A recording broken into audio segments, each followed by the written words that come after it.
everyone, welcome to my channel. This is Tina Marie, and if you want to see how I created this look with a new Natasha Denona palette, stay posted because I am going to be reviewing this and more.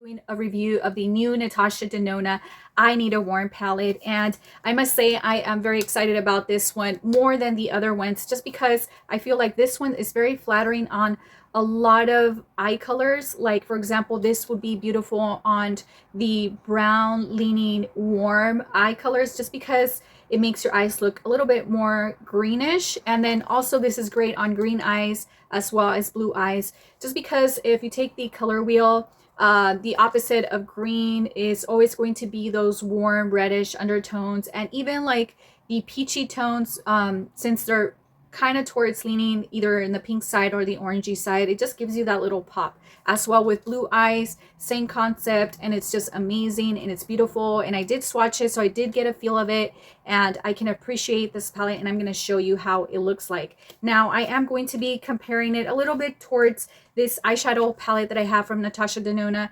I Need a Nude palette, so that way you guys can understand how warm the new palette is and if it's relatable when it comes to their nudes and the mattes that they have in here. So I am going to open up this package and show you, and this is how it looks like. It's very beautiful. It is kind of peachy tone, the same concept as the eyeshadow story in here. And I want you to take a look at the original one that she has here from I Need a Nude palette. This one's more on the neutral cool leaning, and this one's more on the warmer side, so it kind of tells you a little bit how the color story is going to be. Now I am going to open it up, and this is where all the magic comes into play, because I know that all of us probably bought this because of the new eyeshadow we have here, which is duochrome. It's called Phenomenon, and I am going to swatch it right here on my finger so that you guys can see how beautiful this is. So it does have a shift between green, pink, and orange, and I feel like this is just beautiful. Like, it's not like other chameleon eyeshadows that I've seen. This is more on the subtle side. It's not very extreme. It's also like edgy at the same time and elegant. So I'm going to be playing with that today as well, just to show you how it looks on the lid. So I am also intrigued by the foil metallics that she has. So I did see that she has a couple of them. She has this one called Homie, and I believe she has another one called Push. So I am going to be swatching those as well on my arm, and I'm going to show you really quick how those look like as well. There are 15 shades. Some are matte and some are metallic. The matte ones are seamless finish and they're easy to apply, as well as the metallic ones. They're maximum color payoff. They're very soft and dense and very blendable. So I am back here in the studio to show you guys the eyeshadows so that you guys can see the difference between my swatches and here. So the first one was Soft Spot, then Fancy, Mellow, Phenomenon, Ripe, Elm, Snug, Vim, Push, Fervor, Pep, Homie, Hanker, Dynamism, and Flashover. The one that I had trouble swatching, it was actually the darkest shade in the palette. Every shade you see here and finish was very pigmented and very emollient when it comes to the feel of the eyeshadows. And when you apply it, it's very like creamy. It's like a kohl finish. Yet the Pep one was the most difficult one to swatch. I did see a lot of fallout, and I didn't get a lot of color payoff. But I'm going to try this out in my eyes just to see if it does translate the same way it does in my arm. So other than that, I really like the shades. I do like the undertones, and I'm going to show you eye look right now. So first I'm going to start off with my concealer just to prep up my eye. And I'm going to be using the Huda Beauty in the shade Cotton Candy 2.3. And this is the false filter concealer, and I really like this one. It's my everyday concealer, and I'm just going to put it behind my hand. And I like doing that technique because it does warm up the product, and it just kind of like helps it out to be able to distribute it evenly everywhere. So I'm just going to do that all over my lid and make sure that I apply evenly so that way the eyeshadow doesn't skit. So I'm going to be doing that, and I'm using my BK Beauty 206. It's a flat brush and it looks like this. And I am going to be using two colors for my whole eyeshadow color. And first I'm going to use Elm for my lid, which is going to be down here and a little bit on the outer corner. And then for my brow bone, I'm going to be using Mellow. So I'm going to start off first with Elm. So I'm just going to tap, tap, tap. Make sure I remove the fallout or extra eyeshadow. So I'm just patting it in like so, taking a little bit more just for the outer corner and inward. And I'm going to take a little bit more just to kind of even out certain areas I didn't have any eyeshadow. And then I'm going to take Mellow and I'm going to put that on my brow bone, but using on the other side of the flat brush so that way I don't cross contaminate. So again, tap, tap, tap. And then I'm going to apply it. So I'm going to be using this compact to just kind of like help me see where I'm at. So I'm just going to do that. Just tap it in the brow bone and take it down. I'm going to apply a little bit more. And this is very creamy. I don't see any fallout or difficulty when it comes to blending in between colors. I do see how it does stay put in one like area, and I don't see any skidding or like the color just like being blotchy at all. So yeah, I'm just kind of taking it all in where it lines up with the Elm eyeshadow color right here. And the Elm eyeshadow color, it's more of a like a pearl finish, and it's like a nude champagne color. And then the Mellow one, it's a matte, and but it's like more of a peachy nude skin tone undertone, as you can see. So I'm going to do the same thing on the other side, and I'll be right back. So this is how it looks like. I really like the transition that it does between the two colors. It looks very beautiful. And now I am going to be doing my transition color. It's going to be Favor. I think that's the name of it. If not, I'm going to put the name anyway. So it's right here. So this is more of like that equivalent to MAC's eyeshadow called Quark, I believe. It's a warmer, neutral, matte shade, which I really like. I'm going to show you how that looks like. It looks amazing, like I said, on green or blue eyes and even brown eyes. So I'm just going to put it right here as my transition color. And just a little bit in the outer corner just to add a little bit of contour on the eye. Hopefully you can see this when I'm doing like so. I'm going to take a little bit more of Favor. And again, I like to go back and forth with both eyes just because I don't like to forget what I'm doing and what color I used. And then on this side. Like that. Now this could be a day look, and you could put just a little bit of mascara and eyeliner and it'll look like phenomenal.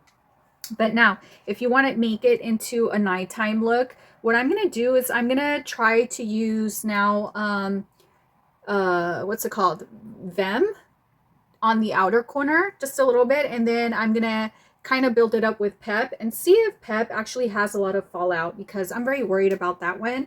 And I am going to look for a different brush so that way I show you how I'm going to do this transition. So for darker eyeshadows, I like to use more of a very fluffy and feathered like round brush like this one.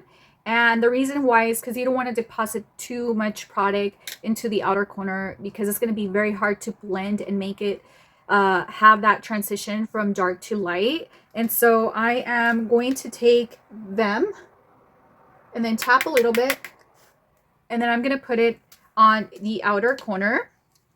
So I'm just gonna take my brush, I'm gonna do it in round motions on the outer corner like you see, and then take it in just a little bit on the transition area, and then again round on the corner, and I'm gonna take a little bit more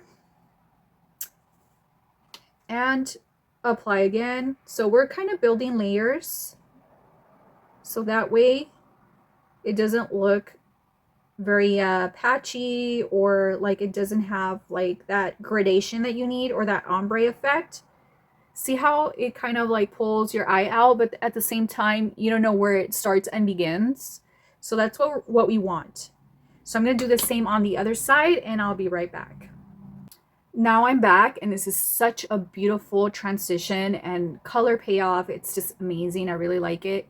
And now I'm going to use Pep right here, and I will leave it like this, but I just want to show you if this actually has fallout and if it doesn't really translate the same way as it did in my arm. So I'm just going to use the same brush, and I'm going to do the same thing, pat, remove that excess, and then apply the same way, but now we're going to really concentrate it in one area. So that's what I'm going to do. I'm just going to pat it in and slowly do that circular motion, and then pat wherever you feel like it needs a little bit more pigment.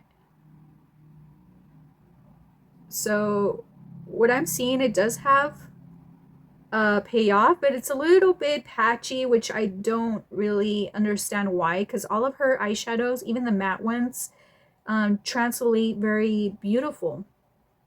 This one is a little bit tricky.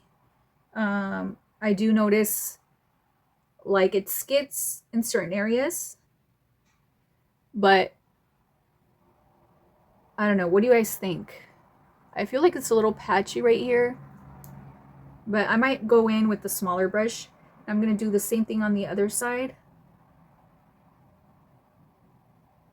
Get some more. And concentrate it right here, because I don't need it anywhere else. It's just more for transition. And I'm just kind of blend out the imperfections right here. Yeah, I feel like it's a little patchy, like it's not grabbing onto certain areas, especially on this side.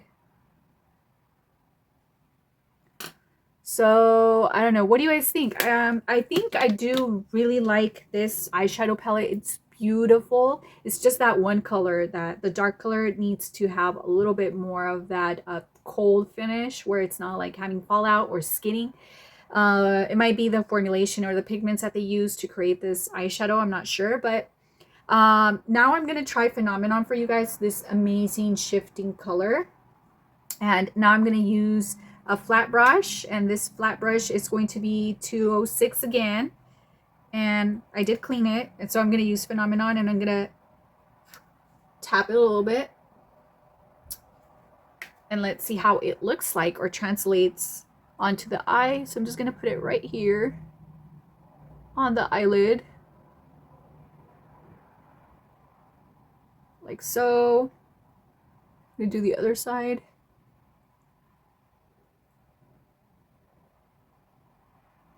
Like that. So it's a little bit chunky, I'm not going to deny that. Like, as you can see, has a little bit of texture, and has a little bit of fallout, so I'm going to clean that up. But it is pigmented, it's very beautiful, and I do like it. So I'll be back. I'm going to finish this look, and then I'm going to let you guys know how I feel of the eyeshadow palette, and I'm also going to compare it next to the neutral palette that I have, so that way you guys can see how warm it is. All right, so I am back. This is with lashes, this is without, and I just want you to see the eyeshadow, how beautiful it is. I did use Phenomenon half on the lid so that you guys can see how it looks like, and it's beautiful. It's very natural. I do like how the whole transition looks between the eyeshadows as well. The only downside is that there is a little bit of fallout when it comes to the metallic eyeshadow, especially this one, Phenomenon, did have some chunks like falling out when I apply it, but it's okay because I was able to clean it, and I did put concealer on to kind of clear that out, as well with the brown eyeshadow I used, which was Pep. Pep was the hardest one to work with. I'm not sure why.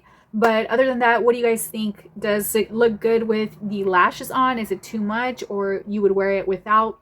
I don't know. But if you're interested, this is the Lilly lashes, and these are the Miami ones that they sell. So I guess this one is nice for a dramatic look, but I'm just going to remove it. Ooh, I'm going to remove it so that you guys can see how it looks like this, and I think it looks fabulous. And now I'm just going to top it off with my lipstick and lip liner. I'm going to use the Lisa Eldridge N1 to contour my lips first before I apply my lipstick. So I'm just letting you guys know, if you're interested in the lipstick I'm using and lip liner combo. So I'm just gonna take it in quite a bit and shade in the corners. Do the same on the top. So this is a very neutral brown nude color, which I like. It's very universal, and it's comparable to the iconic Nude by Charlotte Tilbury. And then I'm just gonna shade it in on the sides.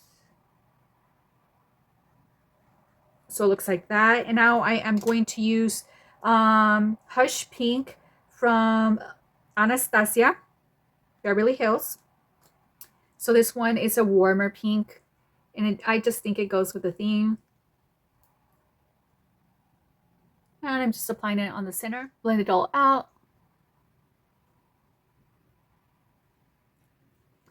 So it looks like this. And what do you guys think? I really, really like the whole look. It looks just all coming together. It's warm, it's beautiful, especially for fall if you want to try it out. It does complement a lot of eye colors, so it gives you that pop, and it's very elegant and subtle. So I am going to show you really quick before I end this video the Natasha Denona palette I Need a Nude. So I'm going to compare it to the I Need a Warm palette. So I'm going to open these up and show you side to side how these two look like. And they look like this. So you see the difference, how this one is more on the cooler side. It has some pinks in there, but the pinks are leaning cool, and the browns are leaning more of a grayish tone, and these are leaning more on the peachy side, and the pinks and browns are leaning more towards the orangey side. And I know that they compare this one with the gold one, the gold palette that she has, but when I saw it in store, I still saw like some differences. The gold palette's more yellow mustard leaning, and this is more on the peach leaning side. So I like this one. This one I feel like it's more universal. I feel like more people can use it, and I think it's just very nice, and you can do the whole transition from daytime to night like this. And I actually like it without lashes, but if you like it with lashes, you can apply it as well. So this does retail for $69. It is pricey, but if you are barely starting your collection, or you don't have a palette where you can just take it with you when you travel and you need options, this one is a great palette, and it's high quality, so you are paying what you're getting. And I feel like a lot of their eyeshadows in the Natasha Denona collection are very creamy. They're very blendable. I didn't have problems with blending any of the shadows except for one, which was Pep. But other than that, it's perfectly fine. I can live with that. I can work with it because the rest of the palette is phenomenal, and I really, really like it. So thank you guys for following me. I hope you stay posted for more videos, and kisses.